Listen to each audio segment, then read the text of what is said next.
Sailor Tarot Magic is the spot to get a reading from Sally, an intuitive healer and tarot reader. Known as the Nurturing Reader at New Jersey street fairs, you can also check out our YouTube channel for lunar and astro readings, as well as our Instagram for live weekly readings. Her rates are affordable, and you will leave with a newfound perspective. Sally is now offering an introductory class on tarot cards and intuition, and is available for parties. Call or text 732-314-0777 to schedule your reading today.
Hello everybody and welcome to tonight's coverage of the BTDY Racing Series presented by Martin Sports, and we are at the World Center of Racing, Daytona International Speedway. And ladies and gentlemen, I'm glad to say once again, it is BTDY night in America, and as well as sponsors being presented, KHIO as well. And man, oh man, is it good to be back for the season kickoff of Race 1 after the Clash 2 weeks ago. Well, we are back here, and it's good to have you here and good to join us as well. And everybody, I'm Alec Martinez, the host, and as well are my producer and co-commentator, Logan. Logan, it's good to have you. BTDY starting back up again. It's the beginning of the season, man. How are we feeling? I'm feeling great, Alec. It's going to be a really good one here tonight. And of course, we've got to kick it off first things first with our first BTDY No Bull Challenge race. That's first of 4 in the regular series, or regular season, and then we'll have 4 more in the playoff chase. So always nice to start one off here at Daytona. I'm so excited for it.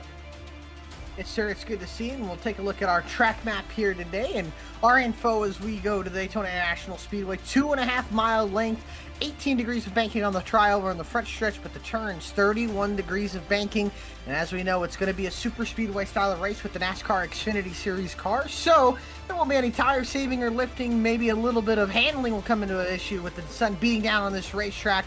Other than that, opened up in February of 22nd in 1959. That original race won by Lee Petty. So then, oh man, it's good to be back. And no, we got the sunset in the background of when this track was taken. But this race going to be wide open here. You're not going to be lifting.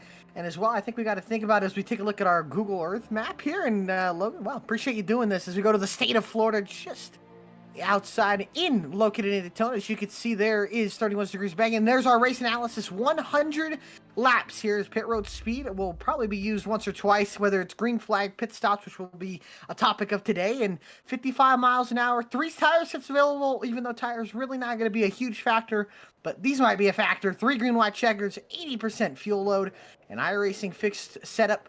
And the Noble Challenge, like you noted as well, Logan, is going to be a key factor here for tonight's race, as the grid will get going as qualifying just concludes here from the Daytona International Speedway, as the first 2-time champion, Seth Hatchell, is going to be rolling off on the pole here tonight for the race. And man, oh man, good way to start off the season. Leading the field to green, as Seth Hatchell will be on the pole with a time of 50.754, and to his outside, the Italian Stallion back in the 33 car. He'll be rolling off second.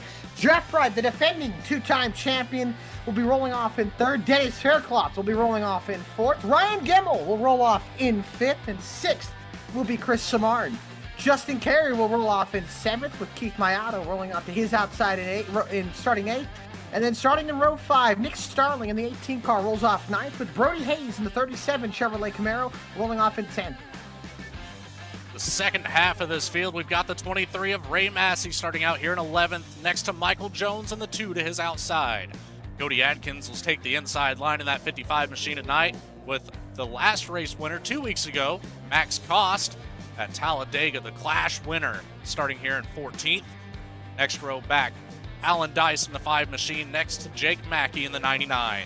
Dallas Sullivan will roll off here in 17th next to Aaron Lee in the 32 machine. Noah Mahalski and Kevin Frey will take the last row of the top 20.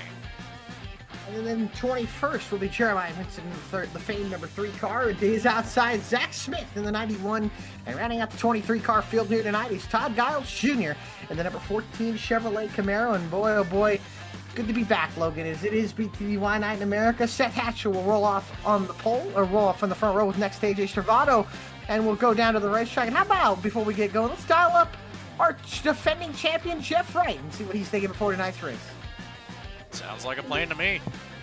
Jeff Wright, Alec Martinez, and Logan Thurkel in the booth. Buddy, you got a copy?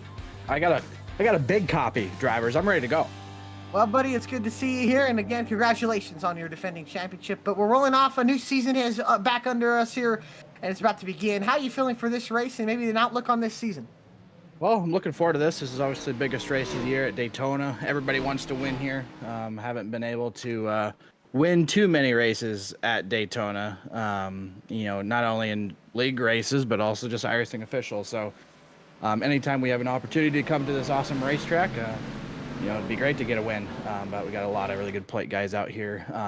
Got a good teammate to work with tonight here in AJ Stravato, just starting 1 spot ahead of us. So I feel like if we can stick together and execute our pit stops, I think one of us is going to have a pretty good shot at this thing. If we're lucky enough to stay out of the carnage here, Daytona can be a mess at times. So we're just going to have to survive and try to be there at the end.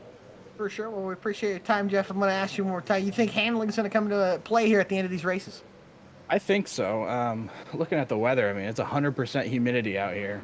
Sun's shining, so this track is going to be slick. And, we get late into these fuel runs. I feel like getting on and off pit lane is going to be treacherous. So I think it will. And the pushes in the Xfinity car, they're weird now. I don't know what kind of update there was, but these cars drive way different than they used to at super speedways. So that's going to be a challenge here for everybody as well. All right, well, we appreciate your time, Jeff. Wish you the best of luck, and, well, we're about to go green, so good luck out there. All right, thanks, guys. Have fun up there. All right. And as we go green, the pace car will pull off into pit lane. It is 250 miles, which will get up to 100 laps. Logan, who's your pick to win this race? At super speedways, good buddy of mine, Michael Jones in that 2 machine. He's about halfway through the pack. He's really good at super speedways, though, so I'm going to go with him. Race car has pulled off. Green flag is out at the World Center of Racing. The BTDY Racing Series is underway as Alan Dice rolling out of pit road. I'm going to have to say, why not go with the Italian Stallion and AJ Stravato as, well, they're going to lose one car already out of the pack. That's Alan Dice, who had to start on the back. He's going to be that, he was the yellow car that the pack passed by in the beginning. But what a start here as this season begins. Seth Hatchell leads out here off the turn 2. Jeff Wright pushing him. The outside lane starting to get a little more momentum down the backstretch. Yeah, that inside line working early, but it's only a matter of time before that outside line catches some traction, gets some cars stacked up, and they'll start making that move up towards the front very quickly. Yes, they will, is off of turn number 4 for the first time tonight here at the World Center of Racing. It's Hatchell on the bottom, leading that inside lane, and the outside, it's AJ Stravato, help from Dennis Faircloth. Seth Hatchell leads the first official green flag lap of the season from pole position. And now it's about 2 rows deep. It's side by side for about 10 rows deep. The last car in the pack looks to be Todd Giles, that bright green Mountain Dew Chevrolet Camaro way in the back, but he is the 21st car on the racetrack, but the last car in the pack. So a 21 car pack of the 22 cars in the field tonight, and makes you wonder, obviously pit strategy going to be a big factor tonight, going to be a big key topic as this race continues. As Stravato coming back around on the outside, help from Dennis Faircloth in the 80. Can Stravato come off a 4 and lead this lap? He does have the momentum up there. He's already to the back bumper of the 8 machine, so he should be able to have carry, just not enough as Satchel edges one out once more. And almost got there, but now he's pulled even with Seth Hatchell, as now we have a dead heat side by side about 10 rows deep. Now, another thing we'll have to talk about is this race goes on with handling coming into factor. Will we see maybe 3 lanes of racing, as although somebody trying to poke out a line? It looks like Brody Hayes to be in the 37 car, that gray and pink and black 37, the Chevrolet Camaro. You'll see that car's got a bright V-Speed, I guess pink reddish number on that roof. So we'll see Brody Hayes. I'm sure he'll be a factor later in this race, but look like peeking to the outside, maybe trying to see if anybody will go with them. As here comes Stravato rallying back on the outside, help from Faircloth at the start-finish line. Give a dead heat almost, but give the nod to AJ Stravato to lead his first lap of the evening. And I think another key topic as well, temperatures. If you're that second car in line pushing the leader, you can't stay behind them too much. You give them the grill tape and all that, and then there's no air coming to the engine, and it doesn't cool it down. The engine temp will rise, the oil temps will rise, the water temps will rise, and we see Faircloth poke down to the bottom 4th car in line, that Sim Magic Toyota Supra, the orange and white Toyota Supra. And Stravato falls back about 2 or 3 positions and now has Chris Samard, the orange, black, and purple Chevrolet Camaro, that 77 car. He'll now tuck up behind AJ Stravato. Stravato can't really miss that car, purple, pink, and white 33 car. You won't miss that one around much either, as lap number 5 goes up onto the board. Seth Hatchell leading 4 of them. Behind him is Jeff Wright. And right now, no point in pushing the issue. It's a 100-lap race, 250 miles. There's a lot of racing still left to go. And statistically, this race, the last 2 races have went caution-free. So it almost feels like you're going to have to get green flag pit stops in at some point. Yeah, I would say that you most likely have to, especially early on in the race. You know, with that 80% fuel load, obviously trying to make this a roughly a 2-stop race would be ideal, or maybe 3, depending on where you're at in the field. If you're doing a lot of breaking that front, wind shear off of everything, as we see Hatchell doing, and Stravato. Oh, big wiggle there for Stravato. Maybe a little bit of a uneasy push from the 77 of Samard there, but falls back in line. But yeah, once you start leading the pack, you're using up a lot more fuel than everybody else behind you. So it might be strategy to fall in and out of line. Well, Seth Hatchell, if you look at him, he's flat out. I don't know if we have the telemetry for it, is flat out, but if you're the leader, you're normally not lifting. If you're back of this pack, you're Aaron Lee or you're Max Cost, Dallas Sullivan, Zach Smith, you can go about half throttle and just kind of ride around for a couple laps. And we've seen it before, and especially current day NASCAR in the Cup Series with the next gens. You'll see guys, they go 3 wide to go and save fuel, run half throttle. So the draft obviously not as big in these cars as it is in the next gen, but we do see fuel saving no matter what series. But what you won't see, I would have to think, is single file around the outside lane like we do see sometimes when it comes to fuel saving. These guys tend to run double file most of the time, and I'm sure this pack will probably be spread out. Just nature of the beast, as pit stops will come up, and I think right now, Alan Dice is hoping for something. Oh, Stramato had a little bit of an issue there connection-wise, but Dice is hoping for some quick caution to come out because he is the only car not in this lead pack. He is running about 3 seconds off of the leader's pace, and he is 27 seconds behind the pack. Well, the pack will be running him down within the next 10 or so laps and putting him a lap down. Yeah, not a great place to start the race out from the pits.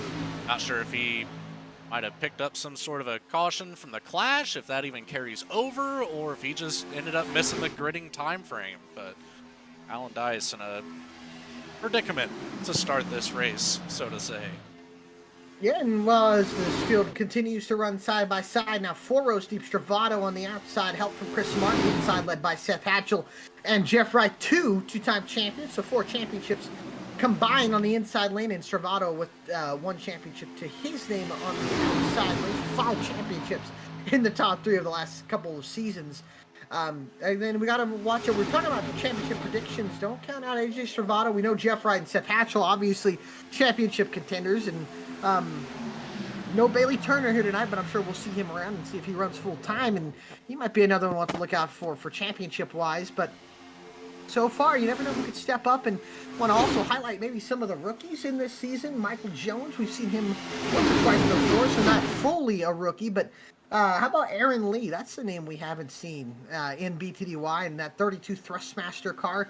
That's a rookie this season. Todd Giles, a rookie this season, got partial season in last year, but I think he's going to try to go full-time this year. He's in that 14 car, that with the red numbers, the Mountain Dew car. He's a rookie this season. And then Kevin Frey, we haven't seen him around a lot, but that 82 Slayer machine, well, he is a rookie as well. So 3 rookies in the field right now. There was a couple other rookies that we'll probably not see tonight, but we will see throughout the season. Jace Coley, we saw him at the Clash, the KHIO Clash, and he was running up front a little bit, and we saw his name, so I'm sure we could throw his name maybe into some great battles later in the season that we'll see. We saw, it wasn't a rookie, but we saw Brett Baldeck in the field, and he isn't a rookie, but we've seen him before. So a lot of part-time guys, and then, like I said, new faces, and a lot of guys from the same familiar faces in the same places, as you have Noah Mikulski returning, the champions of Seth Hatchell, AJ Stravato, Jeff Wright, Keith Mayato. Also good to see him back. We kind of missed him at the end of the year last year,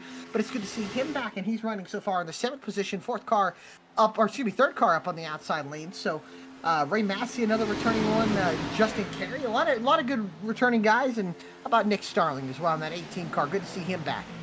Absolutely, and also, not to mention Ryan Gimmel in that 6 machine. Been a while since we've seen him here in the BTDY series, so glad to have him back.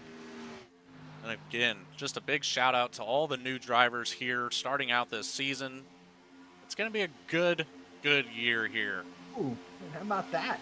Jeff Wright jumps up in front of AJ Stravato, teammate AJ Stravato, I should throw out, and now the Pepsi 48 machine takes the lead off in the middle of 3 and 4, but will he decide to block that run on the outside? Stravato coming with momentum as lap 12, going to go up onto the board, but Jeff Wright will now lead his first lap of the night, and the 48 car leads where it started, where it ended last season, at the front of the field so far, but still a long way to go, a 10th of the way through here, as it's Wright, Hatchell, Stravato, Gimmel, and Chris Samard, the top 5. And how about Ryan Gimmel, another one, as the offseason was going on, got to even race a little bit, and he's been racing, I should say, with Joe Nemechek, racing for Nemco Racing out in a stock car division.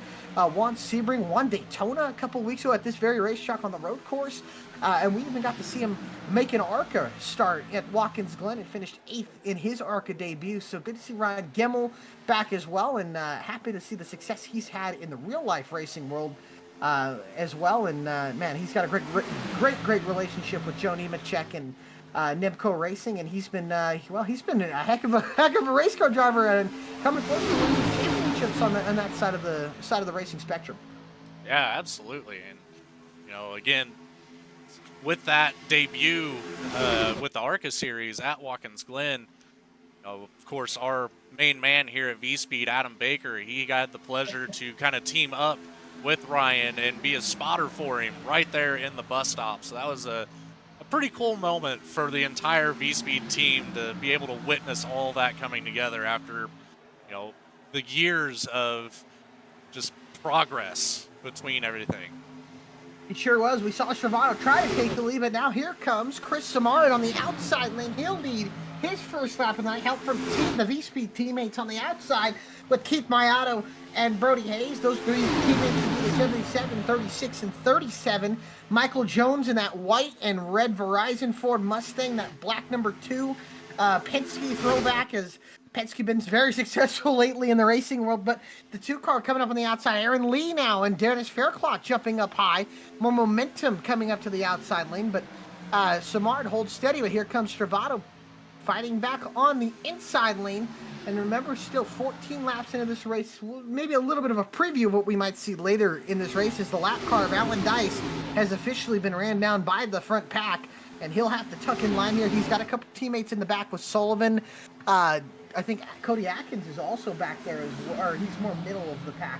But I think Alan Dice will try to find a way to fit in here and at least not lose the pack once again, as there's going to be a very tight squeeze. Up on the outside wall, maybe even in the outside wall, is the 5, and now it's going to cost him more momentum as Giles and Mihalski. Koss going to have to work around the 5 car, and now he'll tuck back in line, and he'll go behind, or will tuck in behind Max Koss.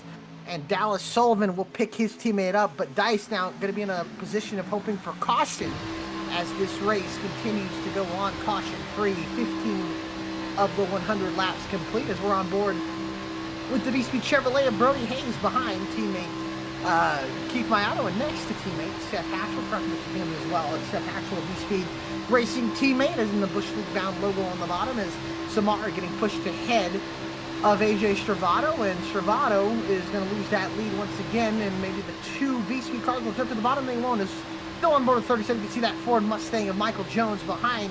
Not going to push him 4th car in line, and maybe to catch up to this 37. We'll see him give him a little bit of a tap, but just air bubble pushes him away and up to his 2 teammates.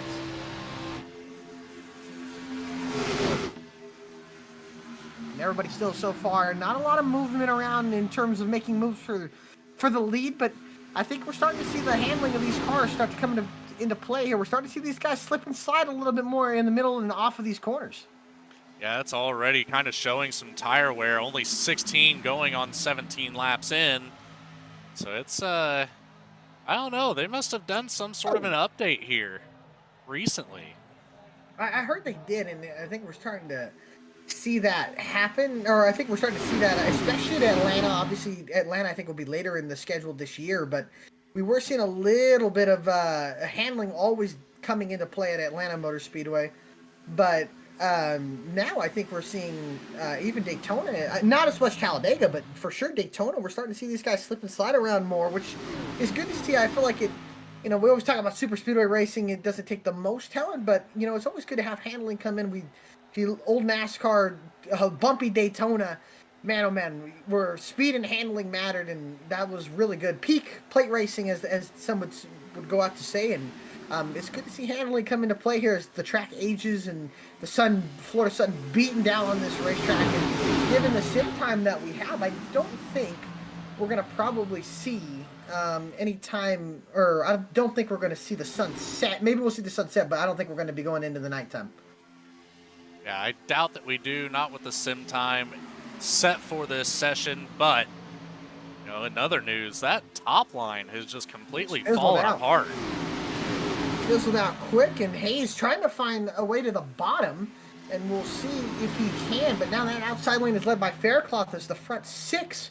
Now 7 cars have jumped to the inside lane, and Fairclough really no help until Aaron Lee in the 32 car gets to him, and that has fallen back to about 9th place on the racetrack. Here comes Michael Jones up to the outside lane, and the 2 car kind of all by himself, not going to have any help, and he'll probably fall back to the 80, and now no help. So, and we'll get a perfect example to see what happens when there is no help to anybody behind you. As look at this, battling for the leader, maybe shuffled out. Chris Samard gets shuffled out by his teammate Keith Mayato, and Mayato will take the lead into turn 3. Seems like maybe a little team game is going on here because the 8 kind of leaving a big hole in the bottom for the 77 to go out, but I think Jeff Wright caught up to that and try to get and hold him up, but he won't be able to do much, as now Jones comes up with a run, help from Dennis Faircloth, and Aaron Lee behind his Dallas Sullivan wiggles down to the apron in the trial, but Jones now with a big push from Dennis Faircloth trying to rocket to the lead as Mayato leads his first lap of the evening, but Jones on the outside looking to take that lead back. Yeah, Jones, that move that he made last lap around, did not think that was a good one by any means, but it's paying off very well here as we see that high line just moving now as we got 2, almost 3 cars clear of the low line. Yeah, it is, and Michael Jones goes to the inside with Dennis Faircloth, and the field shuffles once again. Faircloth getting a little loosey-goosey on the bottom, but here comes Aaron Lee on the outside, the rookie, with help from Noah Mahalski. And one of those drivers, Mahalski, one of the drivers we highlighted in the clash of possibility to compete for a championship if things go right for him. And he's going to work himself up to the front in Mahalski, another one looking for that first win of his BTDY career. And I got to think it's going to happen at some time this season. Yeah, Alec, kind of crazy to say, but we're about to have 2 league rookies leading this entire pack of 22 cars. Yes, we are, and how about this? Lee with pushing help from Noah Mahalski to the outside. He'll get side by side with Dennis Faircloth in the second row back. Michael Jones, that lead on the inside, that white and black, or white and red, number 2, and we'll see if Lee gets a good enough push down the front stretch to lead this lap. I don't think he will. Jones will get another lap next to his name, but Lee with help from Noah Mahalski on the outside, and Lee now going to get up to the right rear quarter panel of Michael Jones, and now we'll be deadlocked side by side, about 7 or so rows deep, as the 32 now gets beside Michael Jones for the lead. And how about the 91 Zach Smith as well? Haven't talked about him much. He's coming up inside the top 10 as Lee pulls even now with Jones. Cost pushing Mahalski, 2 teammates, the 03 and 63. Those guys work together, and they work together well with getting a 1-2 finish for their team in the KHIO clash, where Max Cost was the winner. And don't count out Max Cost later in this race as somebody who's looking to get his first official win, although he does have 2 wins to his name, as Aaron Lee is going to lead his first career BTDY lap. And lap 23 as 23 goes onto the board, and now officially a 5th of the way through the race as Lee now takes the lead, but will Mahalski try to take it back as Giles almost gets up into the outside wall and moves back. Got to think we're about 10 or so laps from pit stops here pretty soon. It's got to be coming up at any given moment here, but you know, it's this is just already wild. Good green flag race so far. That inside line losing some momentum here, but we're going to see Max Koss and Noah Mahalski both go to the inside line. And here comes the teammates. Mahalski and Koss going to go to the bottom. A little shuffle up on the outside lane with Smith and Starling. They get it back riding together. Lee now loses the lead. Mahalski leads his first lap of the season with the teammate Koss behind him. And more shuffling in this pack as the race continues to go on as Lee on the outside with help from that black and gold 91, as the 91 seems to get very loose behind the 32, and that all black car we see on the outside lane behind the 91 is Nick Starling in the 18, and he has jumped up as now Michael Jones jumps up to the outside in front of Aaron Lee, and the 2 rookies will try to work together to get back to where they were just a couple laps ago. I could very well see kind of a team bonding effort here for those rookies. We might see something develop if this race goes well for those 2. We'll see. They seem to be, it takes 2 to tango, as they say. And right now we're seeing guys trying to get a feel for what pace they like better to dance with. And right now we're seeing that outside lane come back with the 2 rookies and Zach Smith on the outside. Only 3 cars really bunched up together to make that work. Starling and Giles kind of sitting behind them, I would say 2 or 3 car lengths behind them, but they'll get a nice suck up with the draft behind them. And now that top lane will once again surge with momentum to the outside. Lee pushing Jones past Mahalski and Kost on the bottom. Smith behind them on the outside with Faircloth tucked in line on the inside behind Koss and Mayato Stravato always seem to be together. No matter how many races I've ever called at BTDY, Keith Mayato and AJ Stravato never seem to amaze when they are stuck together. As Mayato having a little bit of a connection issue, and you'll see that every now and then where a car pops up and then disappears and then comes back. So don't let that throw you off, because you just might see them come back. And if they don't, well, that's probably not a good thing for them. So as we'll see, as the leaders still side by side, Jones on the outside, Mahosky on the inside, and everybody minding their P's and Q's other than the top 6, where these guys kind of moving around. You see bobbing and weaving down the backstretch. Jones now going to pull about a half a car length ahead, now help and gets a nice shove from Lee into turn number 3, and that just won't clear the two going in, and maybe he'll get a run off of turn 4 to finally take that lead and go back to the bottom, but burning precious fuel. Yeah, absolutely. And as you mentioned just a few laps ago, coming up on this first pit cycle within the next couple laps, you know, it's risky. It's not impossible, but it's definitely risky at a track like this. It is. There's 27 laps on the board, and a Ford Mustang leading, getting pushed by a Chevy Camaro, getting pushed by a Toyota Supra. So all 3 manufacturers represented on the outside lane. And how about Nick Starling with the run as we're on board with Noah Mahalski, and Starling now going to shot Lee up into the wall, and there they go, wrecking down the backstretch. Stravato gets in it, champion Jeff Wright is in it, and it's a big wreck into turn 1, up into the air, hard contact, and half of the field wrecking into turn 3 early before the pit stops even happen. Dice hood destroyed, and more than half of the field caught up in a wreck already. Man, that was unexpected. And on board, we saw it happen on board with Noah Mahalski. It looked like a push from Zach Smith by Nick Starling, and look at all the cars come together, and it's tough for the guys in the grass that come up in a hard hit for Todd Giles. And there might only be 6 or 7 cars left in this race. I think that you're spot on with that. It's pretty much whoever was at the front was clear of it there, but man, let's take this back one more time. Let this develop a little bit more here. And I think it starts with Starling on the outside in the 18. You'll see him get a monster run down the outside lane, and he gives a little bit of a shove to the 91, who gets off center with Aaron Lee, and he just kind of turns him up into the outside wall. And then look at all the guys behind them, and it's tough to think about it, but they're all single file. They're all single file, so there's really nowhere to go, because there's no double file racing. And AJ Stravato has heavy damage. I think Jeff Wright, might be done.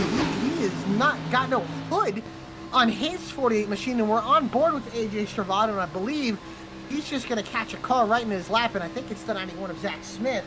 And on board, we'll see Starling get a run in. We'll see the 91 kind of get off center to the 32. He gets into the right rear of Lee, turns him into the back, and then here comes Smith right in front of Stravato, and then gets nailed by teammate Jeff Wright. And then I think we got to look at Keith Mayato coming up on the him and Dennis Faircloth went through the grass, but they came up the racetrack in front of the rest of the field. Let's take a look and see what happened with Keith Mayato here then. And we'll see here, this is going to be a perfect angle here. We'll see the black 91 cars, we're on board with Keith Mayato, go high, and the 32 is just not clear, and it seems like they're just fighting for space that's not there, and they're trying to slow down here, and they're just sliding in the grass. They come right up into Chris Samard, into Todd Giles, into Max Koss. Seth Hatchell gets in it. Cody Atkins is in it. Alan Dice is in it. And again, there's only 6 or 7 cars realistically that may have missed that wreck. And there's one guy that I think needs a shout out and all that, and that is going to be Alan Dice. Or excuse me, not Alan Dice. Dallas Sullivan.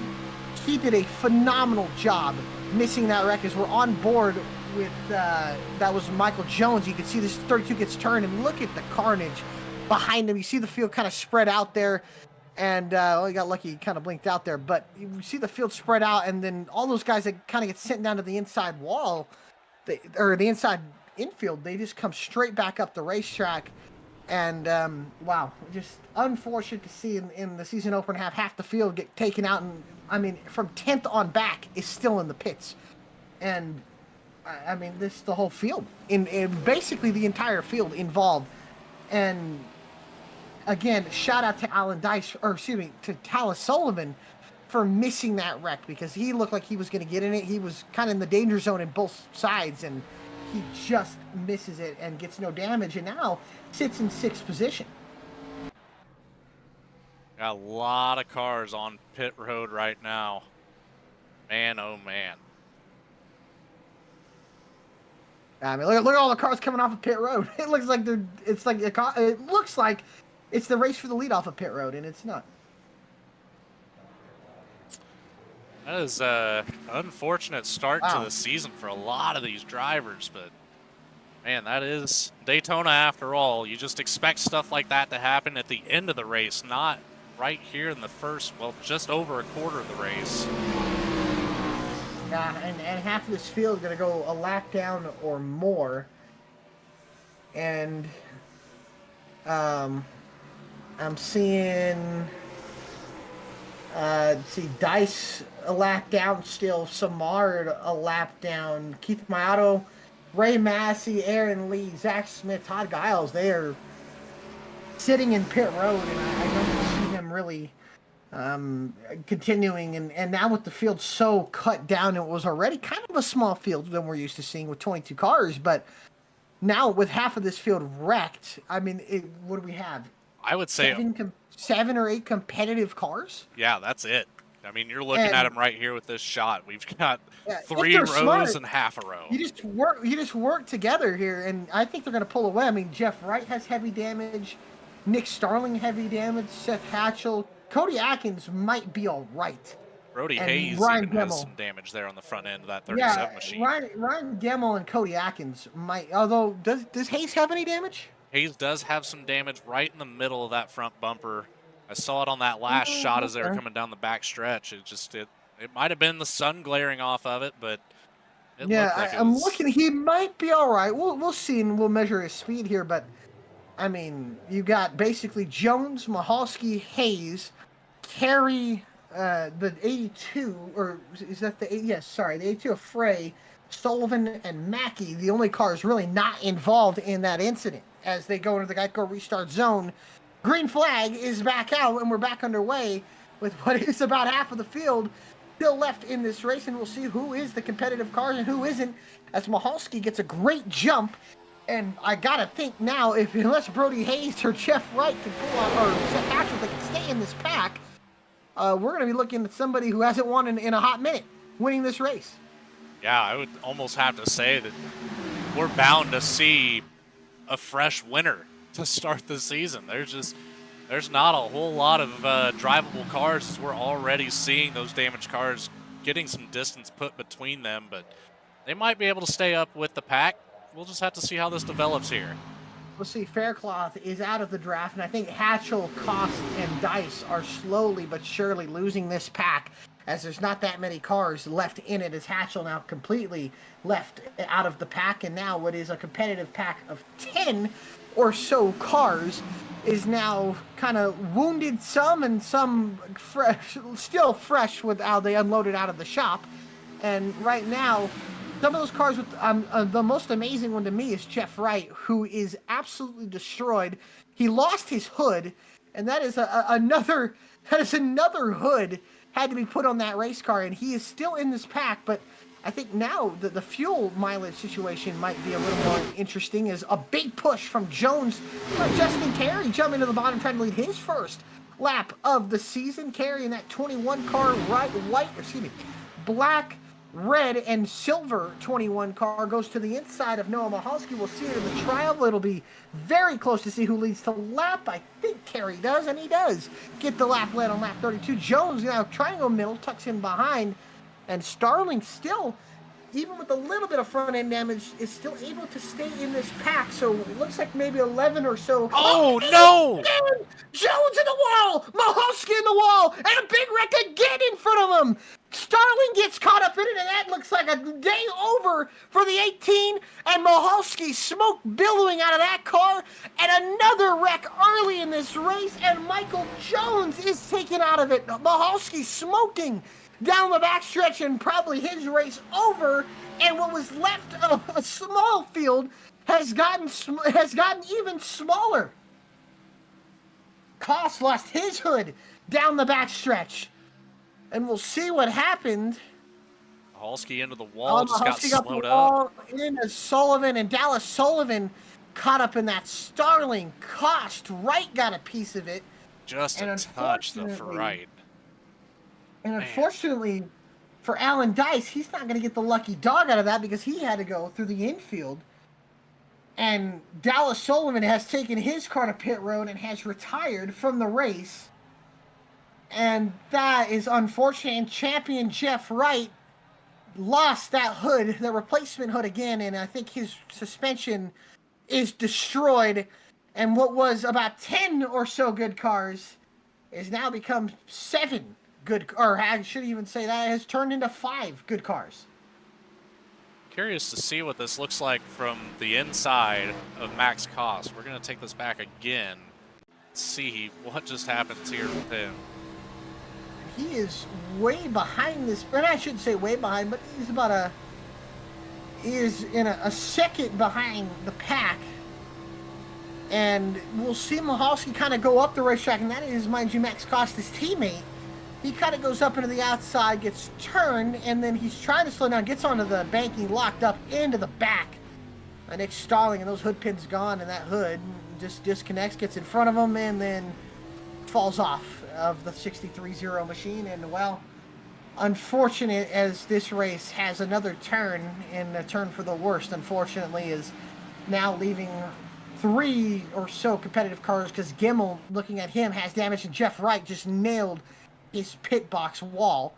So that's going to cost him. And heck, even Dennis Faircloth might be able to get back in this race because he's going to be able to get damage fixed. But now more than half of the field is going to be, I don't know, a lap down or so getting damage fixed. And that's Jeff Wright smoking. I don't know what's going on there. I think that might be race over him with smoke coming out of that race car. Yeah, that's, I can't tell. It looks like the tires are spinning, but, you know, let's go on board with him real quick. I don't know. It's not a good sign for him. Sounds like he's revving it. I think they're maybe trying to have him measure what's going on in that race car, but we'll have to see as this field is dwindled down considerably. And, I mean, there is only 5 cars pacing on the racetrack, or 4 cars pacing on the racetrack currently on the lead lap. This is, Chris Samard 4 laps down. Else.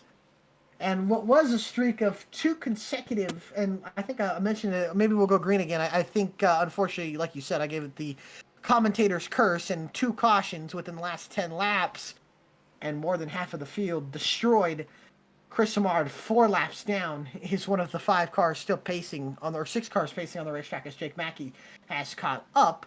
But Cody Atkins maybe gets back into this thing with his damage, and looks like his car kind of fully repaired back to at least somewhat considerably, and even Ryan Gemmel. But I think Max Koss, Seth Hatchell, Jeff Wright, even Dennis Faircloth, his car looks better than what it has, and giving these teams more time to get the cars back into good shape. And I mean, man, this is unfortunate to see, because it was a little bit of a smaller field considering what there has been the past few seasons, and then half of this field, it looks to be wrecked out of the race. So this leaves 5 or 6 competitive cars, and I would have to think if they just get single file, they'll probably pull away from the rest of the field, and they could just stick together. I mean, it'll be between those 6 settling it out.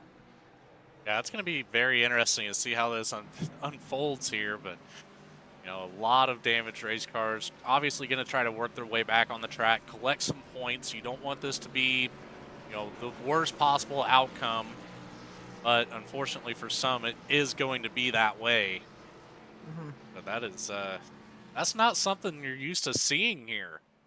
Again, as I mentioned earlier, it's typically, you know, within the last 10 laps that you see all the carnage unfold, but at this point, with so few cars on the racetrack left in good condition, it's going to be hard to see that there isn't any more carnage. I mean, it's still possible, don't get me wrong. Of course, it's Daytona, but it seems like a lot of these cars might not be able to stick together, and the race is nowhere near the territory of what I'm about to say. It's not near 2020 Clash vibes, but if you remember, for any of the fans watching and any NASCAR fans that remember the 2020 Clash, but there was only 6 cars.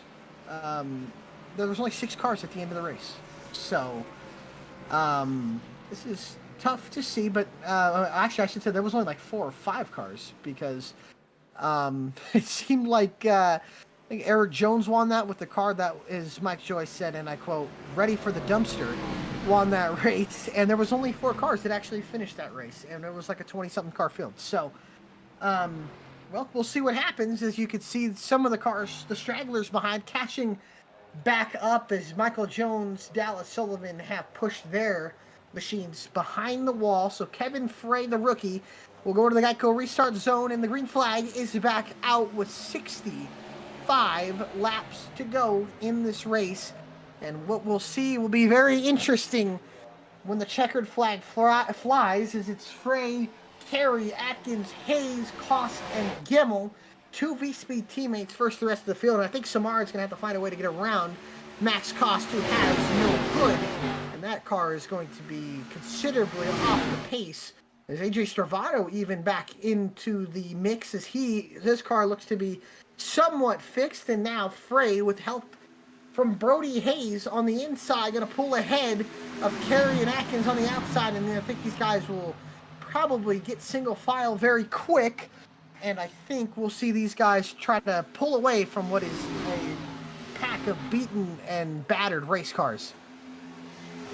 Alec, I would venture to say that beaten and battered is putting it lightly.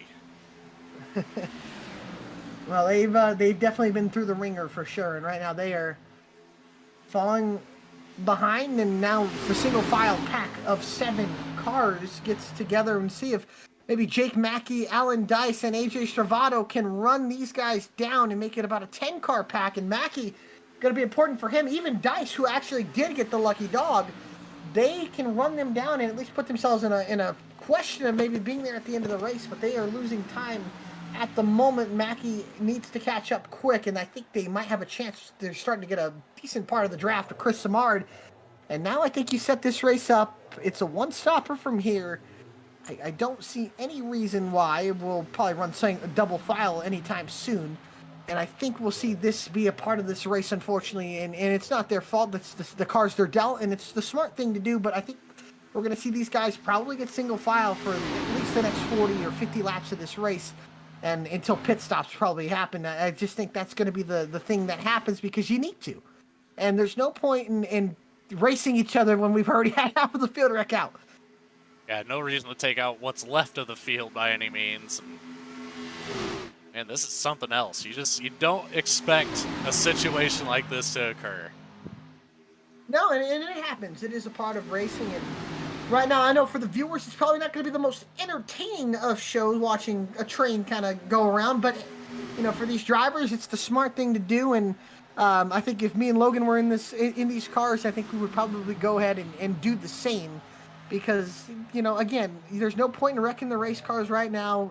Basically, you thought you were having to race 21 other guys. Well, now you're only having to race 7 other guys.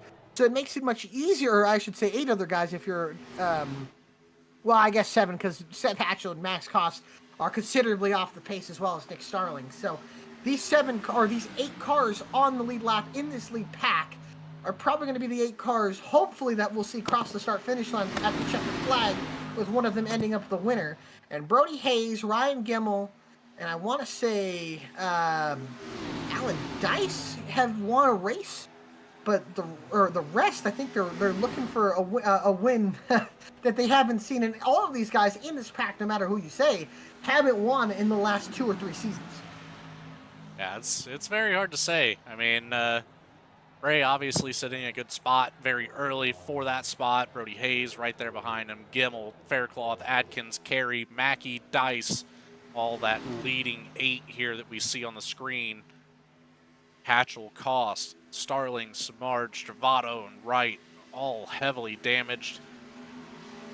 Man, this is something else. But Alec, what do you say we pull up the schedule here that we have going on for Season 4 and just take a look at that and see what we've got coming up in the next couple weeks. I think that's a great idea. As the pack goes by Keith Mayato, AJ Stravato bringing it down pit lane. And it looks like Kevin Frey going to get shuffled out of line here in the first movement of the pack that gives the lead to Brody Hayes and teammate Ryan Gemmel. And Frey is going to have to pull in line here very soon. And like I said, we'll pull that up in just a second as there is some action in this pack for the lead with Frey. No drafting help, and that's going to move him probably to the end of this pack. He might have to tuck in behind Carey or Samard, but here comes Keith Mayato to make it somewhat lively and give the 82 a push down the back stretch. And now there's 2 cars on the outside and the rest on the inside.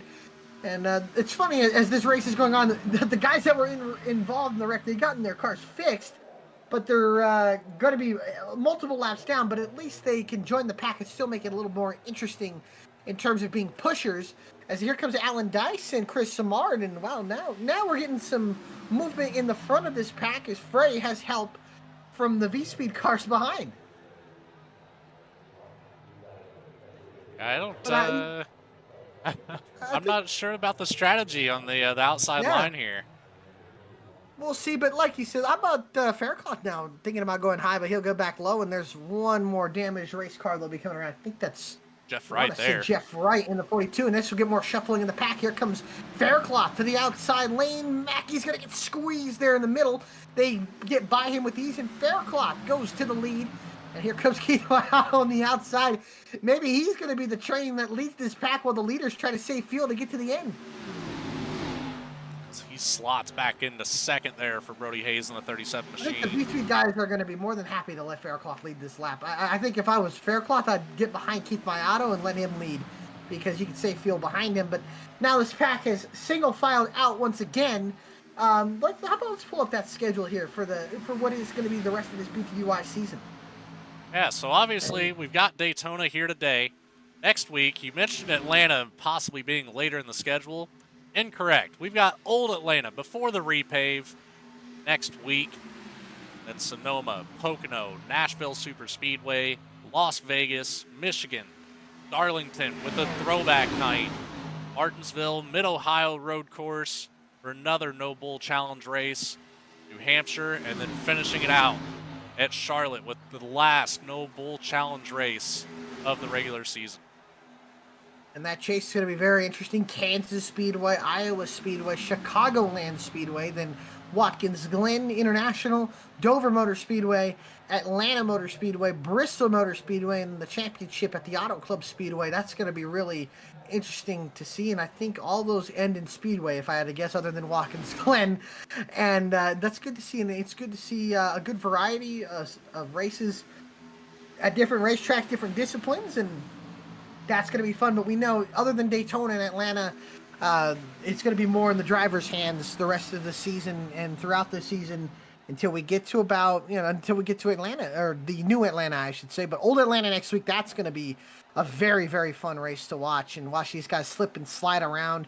Sonoma, we know Jeff Wright is going to be good there and maybe win by a mile, but I think AJ Stravato can't count him out as well. And how about Jake Mackey to the outside in that 99 car single car to the outside, and I think he is going to unfortunately not stall out here next to Alan Dice, where everybody's just kind of riding in line. And I think the experience of Brody Hayes and Ryan Gemmel, Cody Atkins is paying off, and I think the rookie Kevin Frey is doing a really, really good job of kind of just staying behind them, saving some fuel. As now here comes the V-Speed cars, the lap V-Speed cars of Chris Samard and